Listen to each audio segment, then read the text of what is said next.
Welcome to this edition of Rattling Bars. I'm Master Moves, the co-host with Eddie Conway. Before we get started, let me update you on Eddie Conway. Eddie Conway is doing good. He's recovering in Nevada. And hopefully at some point in time, he'll make a cameo appearance on the show he started. Jericho and the Jericho Shout. When we think of Jericho and the Jericho Shout, oftentimes we think about the biblical aspect of Jericho. Here today, we're going to talk about the Jericho movement that when it's mobilized, as it's being mobilized, as it's organizing against fascism, oppression, racism, imperialism, Zionism, as it's mobilizing people and raising their consciousness, the walls of these institutions will die. And hopefully we'll find ourselves in a society where people live in harmony. So today we'll be talking about the Jericho movement, political prisoners, and more importantly, Black August. Joining me are two comrades. I'm gonna let them introduce themselves to you. Starting with you, sister. Thank you. My name is Paulette Doté. I'm a former co-director of the Jericho movement. I live in Gainesville, Florida, and I am also part of the Leonard Peltier Defense Committee. Jihad? Yes, assalamu alaikum. Greetings, everyone. My name is Jihad Abdul-Mumit. I am presently the chairperson of the National Jericho Movement. I am also on the coordinating committee of Spirit of Mandela, and I live in Richmond, Virginia, and I am honored to be here. Thank you. All right, thank y'all for joining us. Let's start unpacking, and I'm gonna go in this direction, and y'all can follow me on this. Huey Newton wrote in an essay about prison, where's thy victory? And in this essay, he stated that you have two types of prisoners. You have prisoners that become politicized as a result of recognizing that their incarceration and their imprisonment is a direct result of fascism, capitalism, imperialism, more importantly, them being held up as slaves.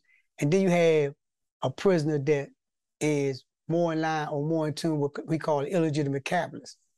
When we talk about political prisoners and the Jericho movement, we've been touting, we started this month off by acknowledging that we was going to acknowledge political prisoners. So what we did, as opposed to the roll call, we referred people to the Jericho website.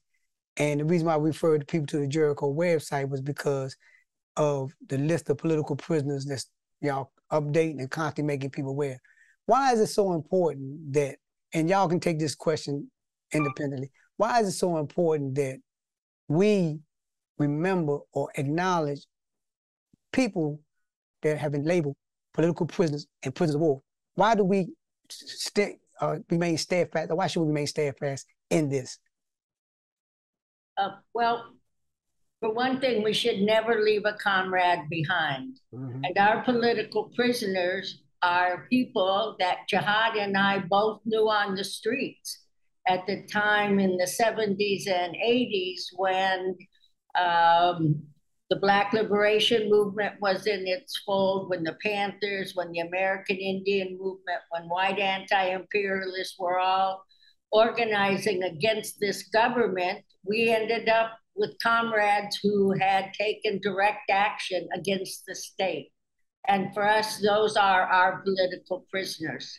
If you go to the Jericho website, you will see the list of the current political prisoners. And to the right of that is a list of what you call politicized prisoners, prisoners on the inside who became political. We have international political prisoners as well. People from the Basque Country, from Lebanon, from Turkey, who we work with in conjunction with our political prisoners. Jihad, do you want to add to that?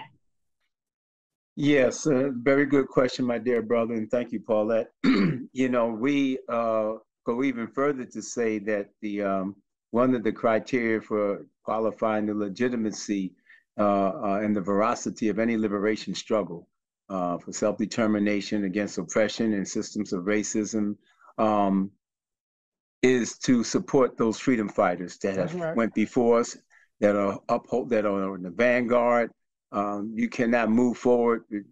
What is there to say when you do not acknowledge and do not support those freedom fighters that are languishing and behind bars, have been captured? Either they've been set up or framed, or they actually committed a righteous action against an oppressive government. So it's very important that we acknowledge them, and acknowledge them may mean, as far as the movements of today is concerned, it may just be you putting them a link on your website.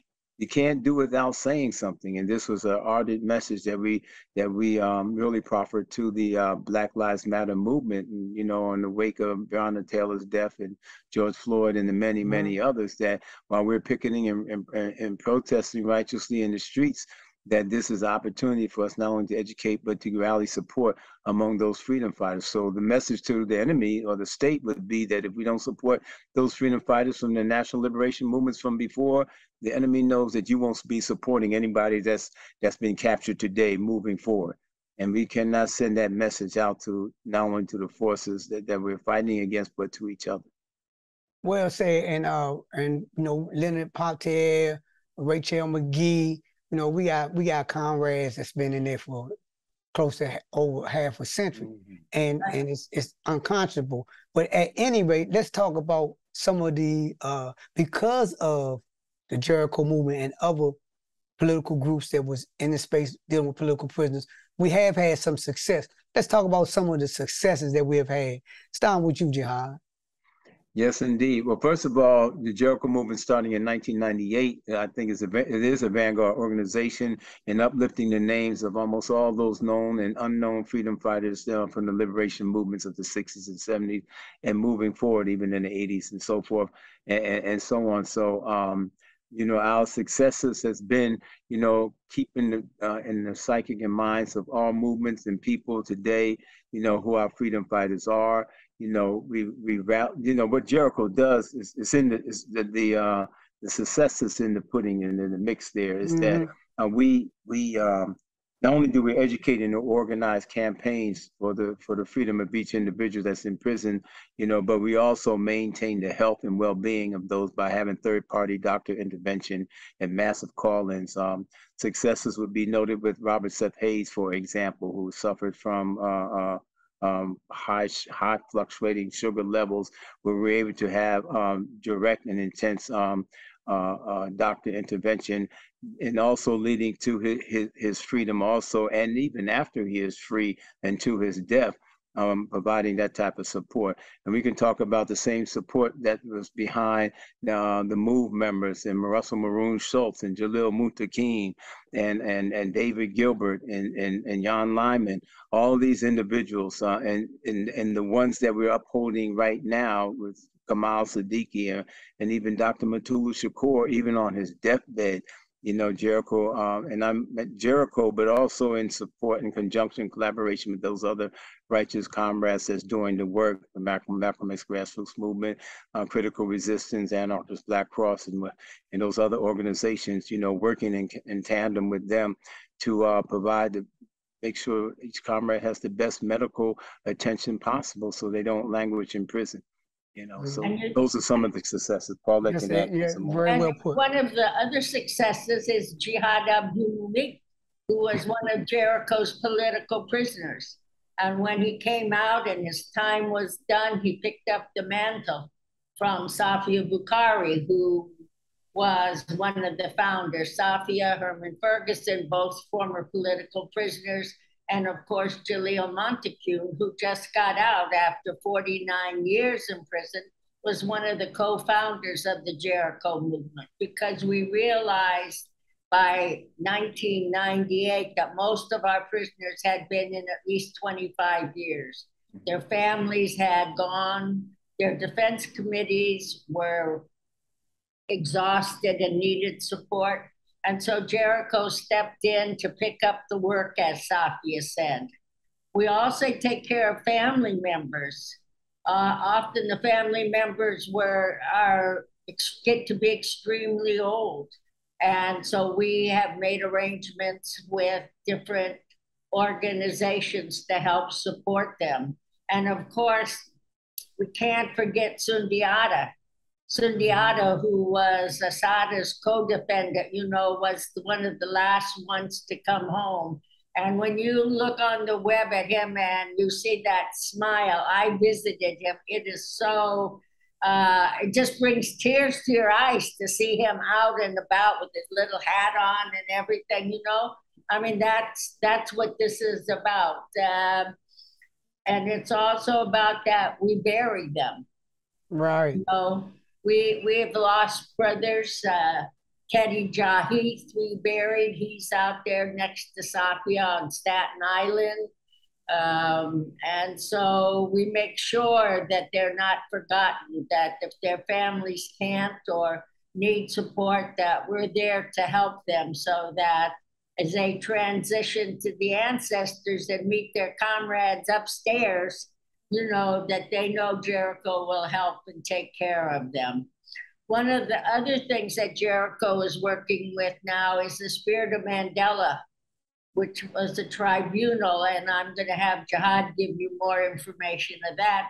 And then we'll tie it into our political prisoners. But the Spirit of Mandela is a very important and opportune organization, coalition for everyone to join, because given this fascist government, we need to all be on the same page and ready to assist each other. John, can you talk a little bit about the tribunal and how it was organized and what it stands for? Is that okay? That's the question now. Yeah. Okay, yeah. Well, real briefly, we had organized. Jalil Muttaqin, prior to his release, called for the formation of a coalition called the Spirit of Mandela, and was pinned to the Mandela rules, with how political prisoners and all prisoners should be treated internationally and nationally. Out of that came the organizing of a tribunal charging the United States government guilty again of genocide, where we, and we had it broken down in 5 charges: the police killing of Black, brown, indigenous people, mass incarcerations, political prisoners, environmental racism, and public health disparities and racism in the public health system. All of them and more point, substantiate the charge of genocide as defined by the 1948 United Nations Convention on the Prevention of Genocide, and also United States Code, believe it or not.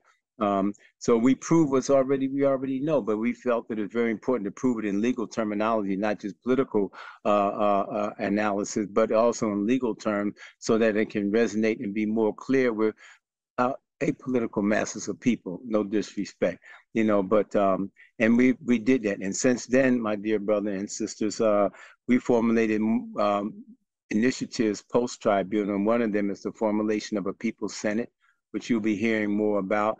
Where we can acknowledge those organizations that's already boots on the ground doing the work. That's rare these days to acknowledge each other. We always, unfortunately, are in our own silos doing that type of work. But to acknowledge that and mobilize these formations that already exist to be able to nominate and elect their own representatives from different regions of the country, that will form a national network that would give national voice to our issues and build that type of unity based upon, once again, the work that's already being done, not from the top down, directing with some ideological direction what people should be doing, but acknowledging the many diverse organizations that do that type of human rights work and work for self-determination, which is rare in this day and time. So, but in the middle of that is the call for the freedom of political prisoners. So, for example, really quickly, let's say, for example, this was already established, and now we're trying to just key in on one of the freedom fighters, Dr. Mutulu Shakur. Yeah. Rather than making this call in these small spaces and few people hearing about it, with this national network and all those organizations and formations and activists that would be recruited into this national network, that voice would be much more accentuated.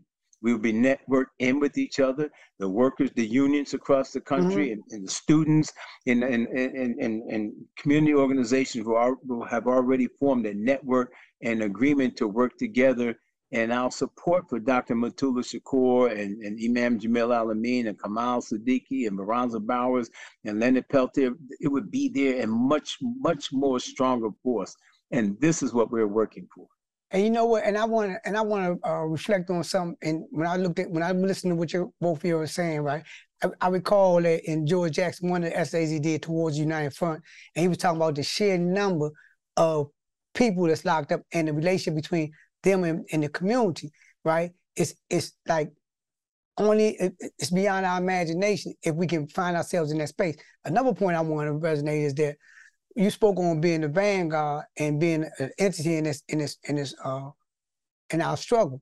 And let's examine, if you will, let's examine the response that we're getting from the community in terms of support and helping to maintain the support that y'all need to be able to do the things that y'all need. We know y'all need financial support. We know that y'all don't want to be like dependent on 501c3. We know that y'all want to, we know that y'all want to be, like you say, boots on the ground. How do you stay relevant in the face of fastest repressive government that we're now witnessing? And not only that, we're getting ready to see a rebirth of the crime bill come back around, crime bill number 2. How do y'all stay relevant in the face of all this? By actually doing the work. Relevancy in these days is all about the work, not so much about the rhetoric also. So right. Jericho is in the communities. It's actually doing the work, and speaking of the organization itself, it can account for that. And when you do the work and people see the work, you build a track record and it resonates with people. And this is an issue I find amongst the left in 2022. I say the left in a very generic way, that we have gotten away from doing work in the communities.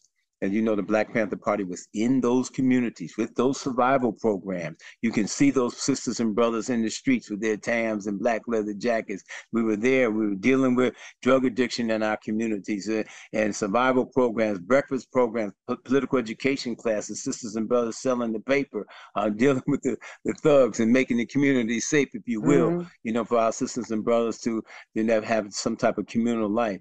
Nowadays, I know there's a lot of reasons. I know that we won't be able to address it totally on this program, but that we've become very, very articulate about colonialism and imperialism, but not in the communities. And who's in the communities may be organizations that don't even know what colonialism is. And they're the ones that's feeding, clothing, and sheltering the people, you know, actually setting up defenses for defund the police and doing all that they can to address our survival needs. That's what makes the Spirit of Mandela so unique, that we are actually not coming from the top down with our analysis. We're so profoundly analytical that I'm being facetious, so sisters and brothers, forgive me.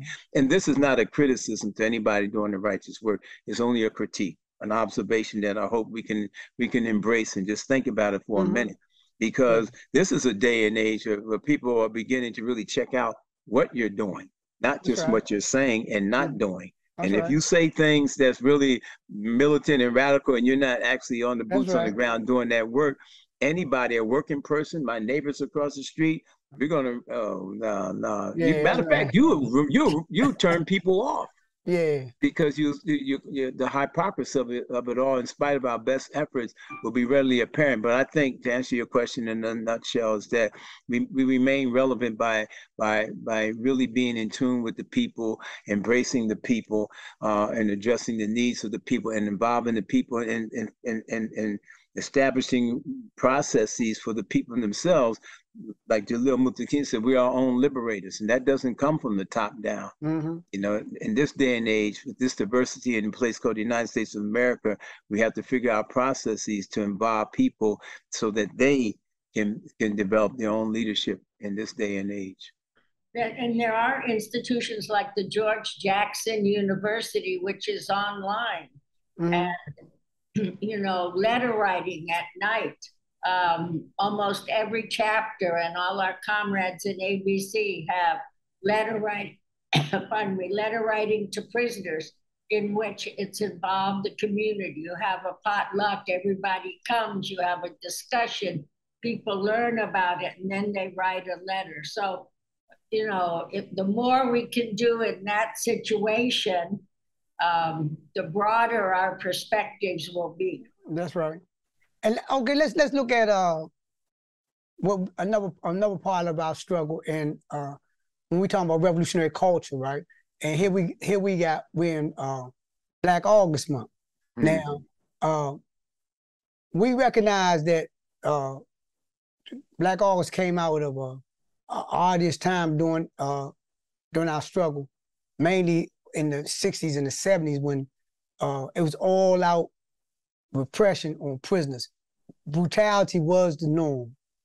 Beating, killing, selling out, you name it, that's what they was doing.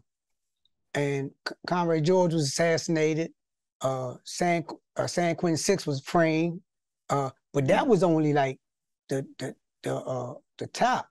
During that whole period, brothers and sisters throughout the whole penal system was being tortured. Mm-hmm. Now we had Black August. I'm looking up, and I'm familiar with the whole process. But I'm looking online, and I was seeing where they were saying Black August cups, Black August hats, Black August T-shirt. So now Black August is becoming, it's an attempt to commercialize it. Paulette, what's your response? Well, I think if you sell somebody a T-shirt, you have to tell them a story. That the T-shirt people wear, I have a whole wardrobe of T-shirts that I've had for 50 years. I've known Leonard Peltier since 1972. Mm-hmm. And I have T-shirts that go back. And when I wear a T-shirt and somebody asks me about it, I explain who Leonard is. Or when I have one that was for Matulu, or I used to have one for the New York Three, which was Herman and Jaleel and Noah, and talk about them. So I think if people wear these T-shirts and understand what they're about and are willing to take time to use them as a propaganda tool, it's good. But just to put a T-shirt on and then somebody asks you and you don't know what it is, that's just hypocrisy. That's not doing any justice to any of them. We have signs that say Asada is welcome here. And you'd see them all over, and you'd ask somebody, well, who is Asada? Oh, I don't know, but they gave me the sign. Well, then they didn't do their work, because you have to know who Asada was to welcome her. And so, we're talking about raise, and everything about us is revolutionaries is to raise the conscience of the people, right? So they can become self-sufficient and they can take control over their lives. Jihad, in terms of Black August, what are some of the things that the Jericho movement is doing to raise the conscience of people about the struggle? Because keep in mind, we're talking about a period of time where they came into prison and assassinated a person. COINTELPRO was heavily involved in the prison movement, manipulating prisoners, getting their snitch network together. It wasn't only on the street. So when we look at Black August, what are y'all doing to raise the conscience of people about the people? We know we got the political prisoner roll call, and we know that these people that's locked up, we know the sacrifice they're making. So we know this. What are y'all doing to raise the conscience of the people in Black August month, to let people know that this is not no haphazardly thought process that somebody's came up with? Oh yeah, Juneteenth, watermelon, chicken, and popcorn. You understand what I'm saying? And clearly, and very, very, very good question. So centerpiece to Black August is our freedom fighters, because Black August itself it recognizes the national liberation struggles, our military struggles, our actual fighting, physical fighting for our freedom. And so this is centerpiece. And, and the focus, and that's why George Jackson and Jonathan Jackson are so centerpiece. And even to the point where even though we know that it was given recognition in 1979, but somebody said, well, 1970 with Jonathan Jackson. And I'd be saying to myself that if you think it started in 1970 with Jonathan Jackson, if you think it started in 1971 with George Jackson, that's fine. I'm not even going to correct you on the date because I just want you to embrace this concept. You know, that embraces John. But so Jericho focuses on the campaigns to free freedom fighters, and that is centerpiece for Black August.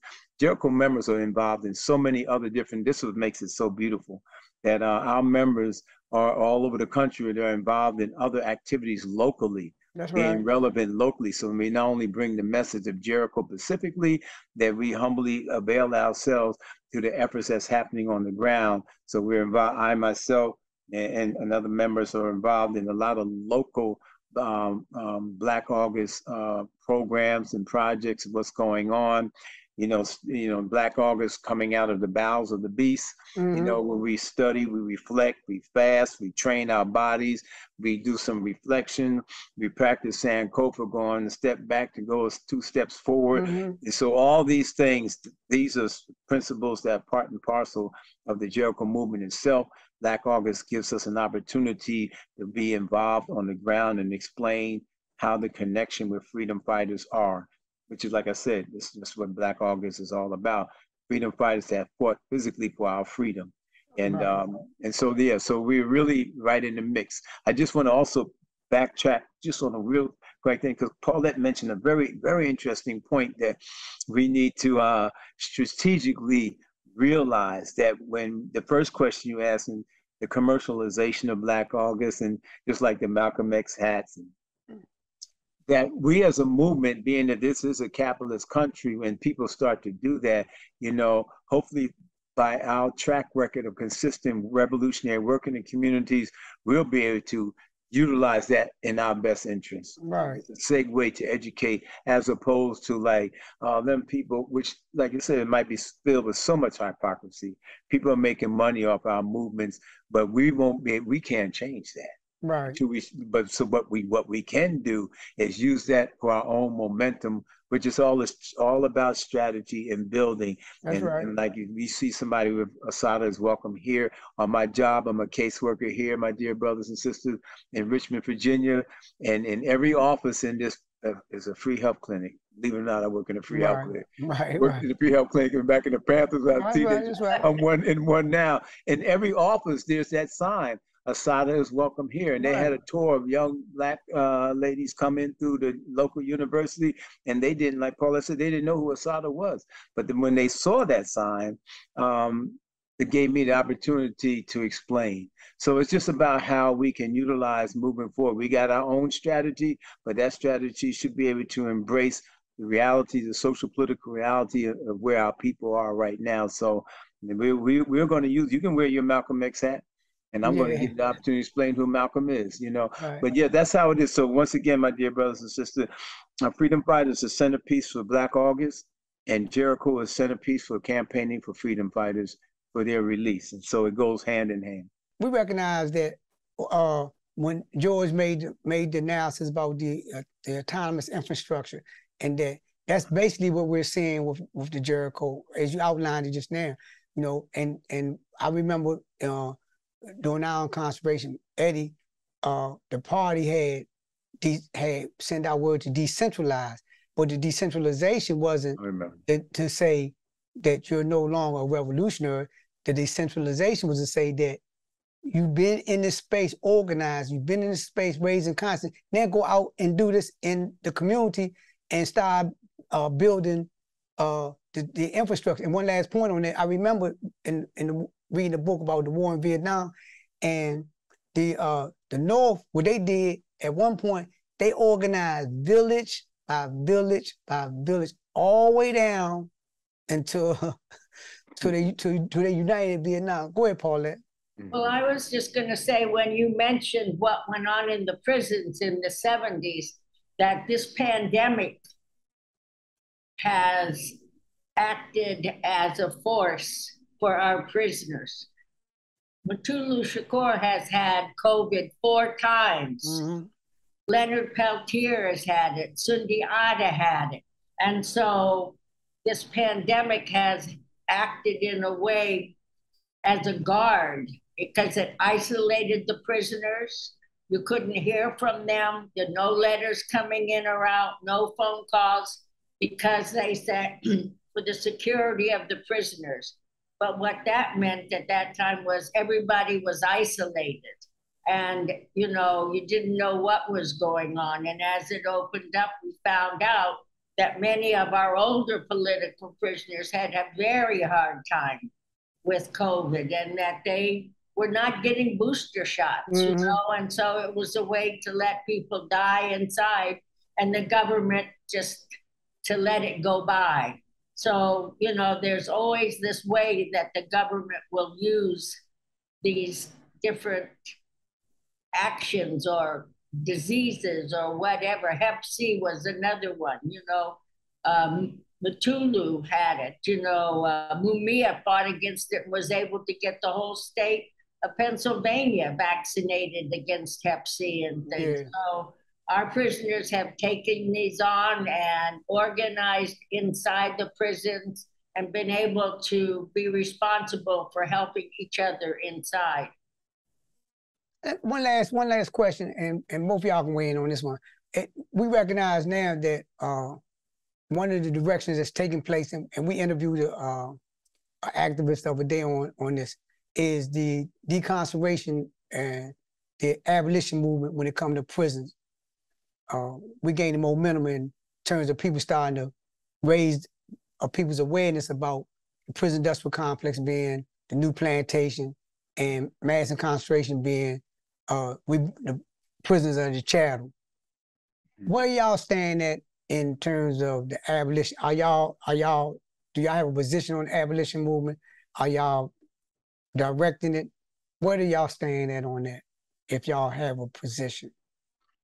Yeah, that's another very provocative question. I had traveled, Paulette and I traveled with Sister Angela Davis about 5-6 years ago, where I heard the most comprehensive explanation of abolition.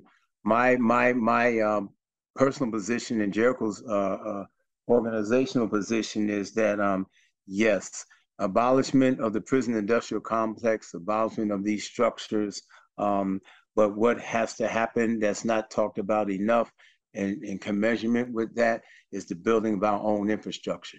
Because once again, a thinking person hearing you talk and you haven't done a damn thing in your community doesn't want to hear how you're going to abolish something when we're killing each other left and right. You know, half the jokers in the hood need to be in prison as far as the people's concerned because they're causing so much mayhem, and you're talking about eliminating something and not replacing it with anything. And so what I think, out of respect for the comrades that's dealing with abolition, you want to make sure that, you know, you're talking just as much about building as you are talking about destroying, because in a grand old place like the United States of America, you know, in a high-tech society, if you're not talking and actually building infrastructure with our own therapists, with our own security processes in our own hood, you know, so that we can deal with Bobo, who got a mental health issue, you know, mental health itself, and the traumatized Black population in the hood,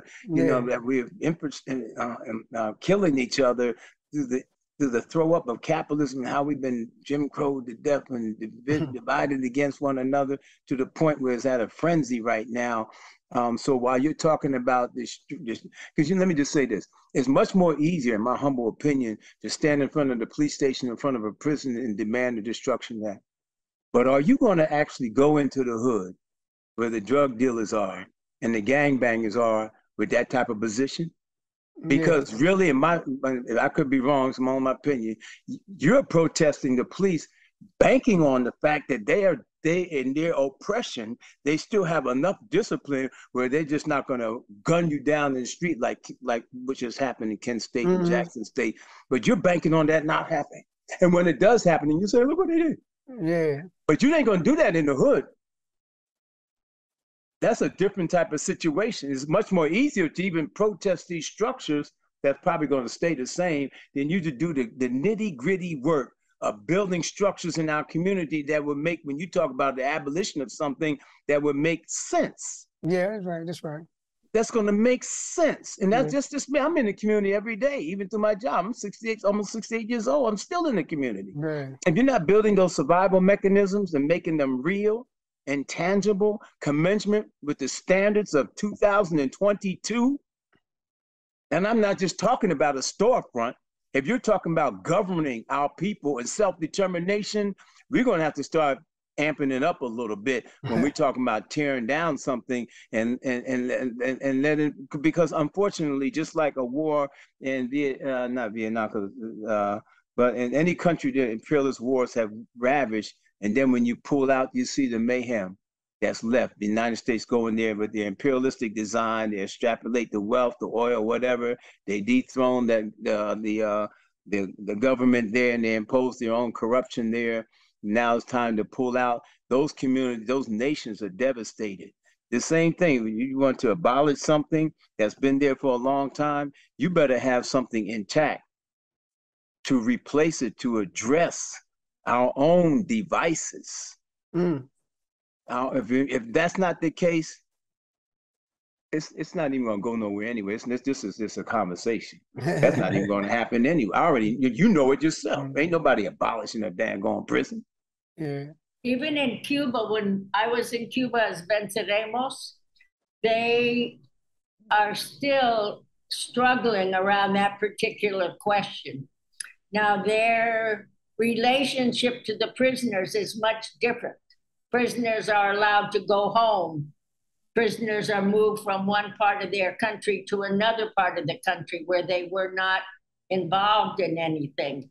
But even there, they say, you know, it takes time. And if people don't envision a new society, you're not going to ever be able to abolish prisons. They have a women's brigade. If something happens in the community, women take responsibility for acting as educators or not police, but to negotiate, to say to this man, what you did was wrong and here's why, and how are we going to be able to straighten this out? What can we do? How can we help you to overcome this tendency you have? What are we going to do about your mental health? And how is your family going to be supported if you're in prison? If you're in a mental institution, if you're not working, who's going to support your family? And that's one thing nobody wants to talk about. You know, what happens to the families that are left behind when this happens? So Angela said, you know, it's something that we have to talk about. We have to envision it. Like Jihad said, we have to envision how we're going to take care of it. If something jumps off in the hood, who's going to stand up to this person that's doing this and say, all right, put that gun down, it's time to talk now. And so we have to be willing to assume responsibility, not only for ourselves, but for our comrades, for our family, to say, you know, I represent them and here's what we think should happen. So we really have to have that discussion on a wide basis. I think you hit it on the head, Jihad. Like if I claim to be a revolutionary, that in and of itself say I'm on the ground. I'm not, I think Dr. King called it a paralysis of analysis. Yeah. You know, where you know, you just keep talking over and over. But y'all gonna have the last word on, y'all gonna have the last say on it. In the spirit of Black August, as we close out and we acknowledge our comrades and our comrades we love. We love, you know, we love to hear about our comrades remaining strong. You know, I did 48 years. Eddie did close to 40. When, you know, and we got out, we find ourselves in this space. This is what we do. We don't give lip service to a problem. We resolve problems. What do y'all look at? What's the future for Jericho, and what's the future for both of y'all? Well, If you could make that Cleo, if you could make that Cleo proclamation. I want to live long enough till all our prisoners come home. That'll work. You know, and continue the work. That'll work. PAM Africa has the best thing. If all you can do is lick a stamp, then that's what you do. That's right. So there's all kind of ways that we can make this movement stronger to bring our prisoners home. And it's up to us to go out and educate and to help people to do that. But that's what I would like to see. That's right, Paulette. Jihad? Yes, thank you again. I'm 48 years. I'm looking at your beautiful face, brother. I know Eddie, and now I'm knowing you, and I think of and within itself, you are a profound success story. But I just wanted to set that out there. Thank you. Top salute to you, my comrade, brother, for real. Yes, You know, I joined the Panther Party when I was 16. I'll be 68. I'm a Black August baby now, August 30th. And many of the systems of oppression still exist. So I've come to realize that the real struggle, you know, has to do with you as being a good, solid human being to your brother and sister. That's right. You know, the same way as on the slave plantation. Now, you know, who are you to change yourself, to change the world? Are we being better people as revolutionaries, as nationalists, as Muslims, as Marxists, whoever, or as abolitionists?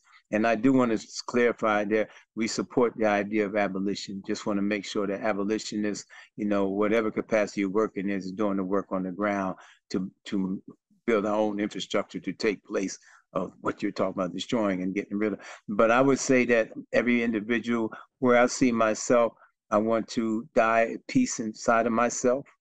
You know, I want to die not frazzed out that we didn't get our freedom, because that's a relative thing. Yeah. And but what's most important is you being the best human being that you can be, and